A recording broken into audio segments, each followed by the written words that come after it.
Welcome to the Midwest Collegiate Cyber Defense Competition, the NWCC-DC. We host the CC events for the North Midwest area, including Illinois, Wisconsin, Minnesota, Michigan, Ohio, Indiana.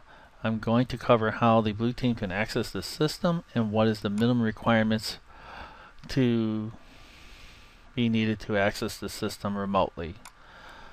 So basically, you need a couple of things. One, you need a browser, either Firefox version 2 or 3, Internet Explorer 7 or 8. Basically having a Windows machine that supports these, or a Linux supporting Firefox, and then having internet access, broadband access. For a team of 8 students, we would require a minimum 6 meg up and down bandwidth speed, non-filtered to a single IP. Basically, this will be a single IP address that all the students will access, and each team will get 8 usernames and passwords that are unique. So once the users go to cyberlab.morainevalley.edu, you'll come into the login page, you'll put in your username and password, and once you do that, you will be logged into our system here. Basically, this is the topology of the system that the teams will access. So an example here, basically once the teams log in, they're going to see this reservation, and then what they're going to do is click Enter Lab Now, and then once they click Enter Lab, it'll take you to the topology, and then from there you can click on an example. I'm going to click on the switch here. It opens up a new window, and then from here I can log in to the switch just as I was sitting at my desk. From here I can do an enable command. I'm going to just do an example show run, and just to give you an idea that you can basically access the system. To give you an idea, the system is basically you reverse telnetting into the system when you click on that icon. And then going back to the topology, if I want to click on the router, so I click on the router, it opens up another window, and then from here, clicking on the screen, looks like my router hasn't finished booting up yet. And once it boots up, I can log in, connect to it. Same thing.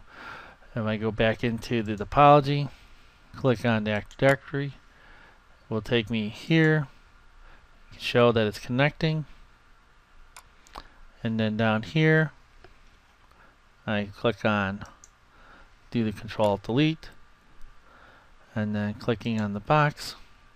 So therefore I can put in the username, which is basically change me is the default password for the Windows boxes.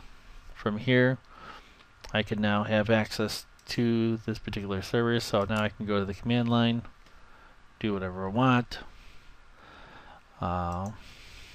pretty much go to any administrative tools, do whatever I need, access the internet from the topology. If the core is up at the time you're using it during the competition, you will have access to the internet.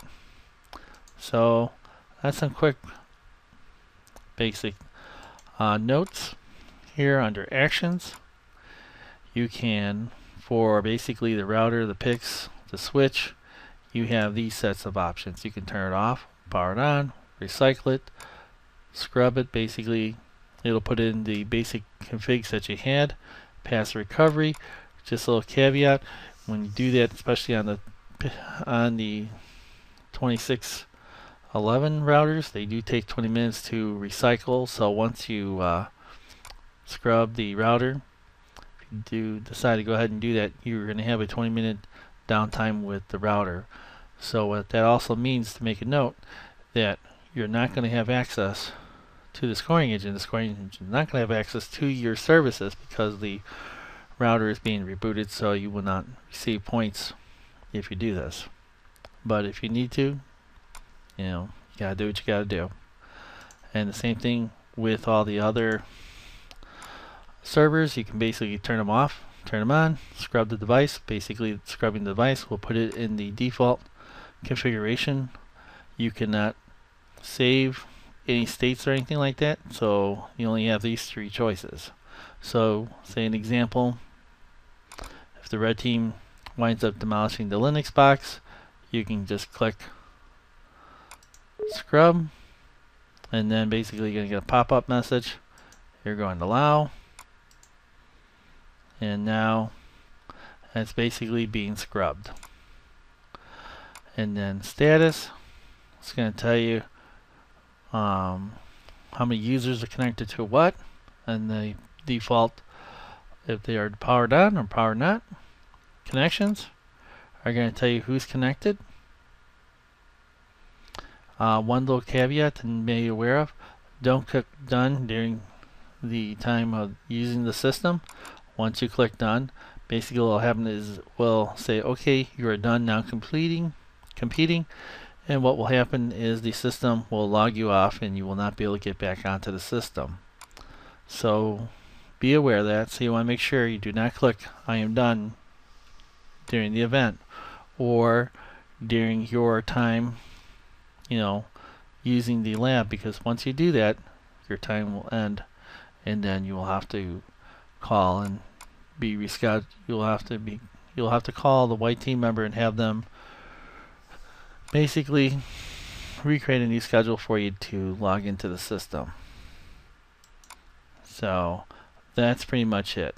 You're not going to have access to all this other stuff because basically you're going to be a user. I am logged in as my own account, so therefore you're not going to see as many options. Alright, this concludes the little demonstration on how the security pods for the CCD work. Hope you enjoyed it. Thank you very much. Bye.